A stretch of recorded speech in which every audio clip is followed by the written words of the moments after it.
All right. Hi, everybody. My name is Sydney Menzin. I'm here to talk to you about my internship this year at the Rennie Center and the project I was working on that focuses on student voice. A special thanks to my supervisor, Sinead, for her mentorship this year and for being here today. Let's see. Sorry. So, to start, here's a quick agenda of what I'll be discussing. Project overview, methodology to cover the different phases of the project, lessons learned, policy implications at the district and the state level, looking forward to future work with Rennie, and some reflection from this year.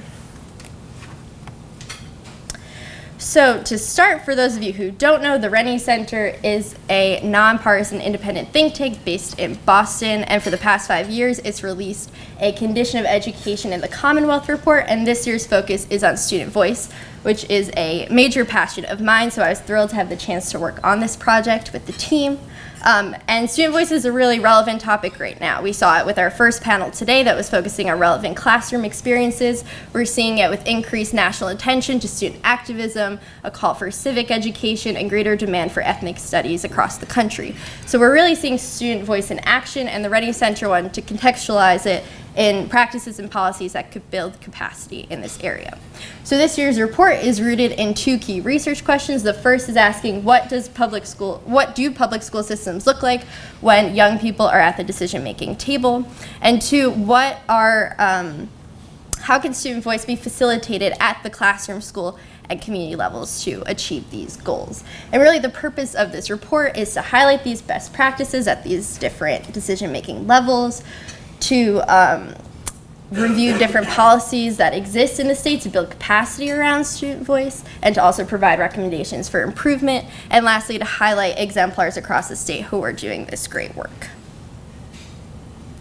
So to give you a better understanding of my role in this project, here are the different steps. So I first joined the Rennie team over the summer through my UEP summer practicum, and along with my cohort members, Alicia Romain and Summer Choate, we conducted a deep dive literature review to better understand effective practices for facilitating student voice at classroom, school, and community levels. Really wanting to understand who are the major players in facilitating youth development and youth leadership, and what does this look like in all these different kinds of environments. And so when I got to the office in Boston in the fall, Sinead and I spent many hours in the conference room writing out, brainstorming ideas on the conference wall, which I have a lot of pictures of, but it's hard to see in the PowerPoint, but you can just imagine the creativity that was flowing. And we really wanted to see what information did we have, what did we still want to learn moving forward, how could we contextualize best practices into the current Massachusetts policies, who was doing this work. And that leads me to my first major project, was to do a Massachusetts policy scan, which was a really interesting learning experience for me, having been working in education in Providence, Rhode Island for so long, to understand what was happening in Mass. And I got to do a lot of research into the most recent ESSA plan and see potential for student voice in that regard. And there's a lot of flexibility around social emotional learning standards, as well as project-based learning, which is really neat to highlight. I also got to look into the new civics bill that was passed in 2018, so that's really exciting for me as well, to see the kind of potential that Massachusetts is promoting. And additionally, I got to do some research about exemplars, organizations, programs, and schools and districts who are doing this work on the ground, and how can we highlight them in the report to share their best practices. That brings me to our findings. So first we have our best practices looking at the classroom level. So we found that applied learning is key, a focus on not only academic skill development, but also non-cognitive development, supports for youth as decision makers. All of these components can be happening at the classroom level to support student voice. An exemplar that we identified that's doing this in a really effective way is the nonprofit Generation Citizen, that brings project-based civics learning into classrooms in underserved communities, that allows students to address community issues with a project of their own design and actually carry it out. So it promotes communication and research skill development. It allows for teamwork, but also independent leadership development, and also allows for a chance of reflection and identifying their role in the community as young change makers, which is really neat. I also taught with this organization, so I'm a little biased, but I think they do a great job. At the school level, best practices that we found are promoting positive school climate, creating channels for student voice and opportunities for student leadership. And we found that Andover and Monomoy schools are doing a great job institutionalizing this work across the school level, and this really focuses on social emotional learning practices and restorative justice practices, and having this be a systematic reform that they were initiating. At the community level, experiential learning, cultural responsiveness, and reciprocal dialogue between young people and adults was really key, and Sociedad Latina, which is a Boston-based organization, was doing this critical work through community partnerships and giving young people opportunities to develop their leadership skills and really harness their cultural identities by creating a strong community. So now that we have best practices and examples, we also want to focus on the policy to make this, to systematize student voice from the top down for the most part. So really, the recommendations focus on capacity building, and so it's kind of like our wish list, are asking or recommending that there are opportunities to incorporate student voice at systems level decision making, not just in the classroom in the school, but also in district meetings at the state level, having representatives who are young people in learning experiences in these conversations. We also recommend investing in professional development to support teachers and administrators to facilitate student voice in their learning environments, and to get a better understanding of what does reciprocal dialogue actually look like in practice.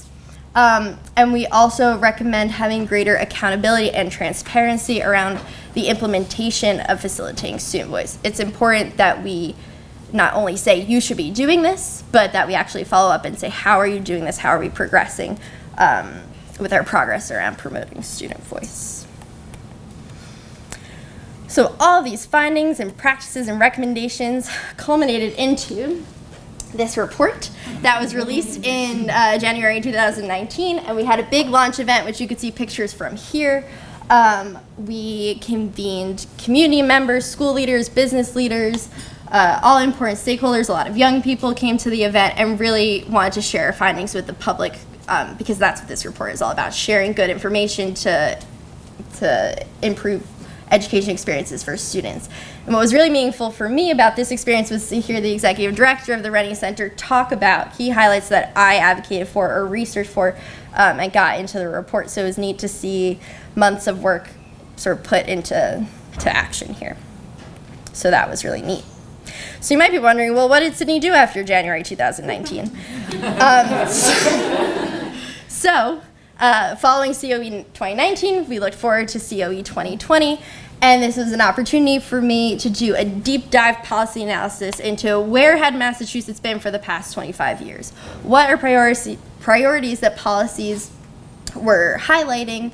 And so here you can see kind of a timeline since the Major Education Reform Act in 1993, focusing on improving academic standards. We move on to post-secondary opportunities and then more holistic non-cognitive development of the student, and thinking, okay, this is what Massachusetts cares about. We know that they're a leader in education in the country, but there's still room to grow. And so where are these areas of improvement? And Sinead and the team and I were really focusing on equity and how are we using data to drive these kinds of reforms and progress that we want to see.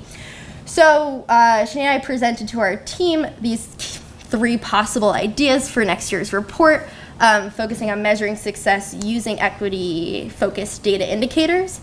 Another is looking at building capacity around education reform through community partnerships. And lastly, learning at the last 5 years of COE reports and what are lessons learned, where have we been, where are we going? Is that time? No. Oh, just ringing. Okay, cool. All right, great. Lastly, some reflections, because it has been such a busy and wonderful year.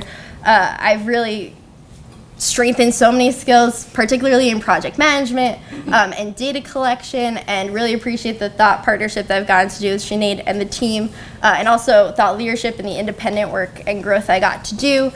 Here are some other projects I got to work on when not focusing on COE. The case study, got to run some focus groups and interviews in a school and see practice on the ground, which was great to be around young people and educators. And actually, for the next month, I'll be working on an Opportunity Youth project with the Rennie Center, so the work continues to do some data collection around services being offered to these youth that need some support. So anyway, thank you all so much. Big thanks to Sinead once again, to Christina, Professor Wong, and the faculty, and of course the cohort. It's been a great year, and thank you. And that's in the acknowledgments section of the report, so I had to throw that in there. It's an exciting day. Anyway, thank you.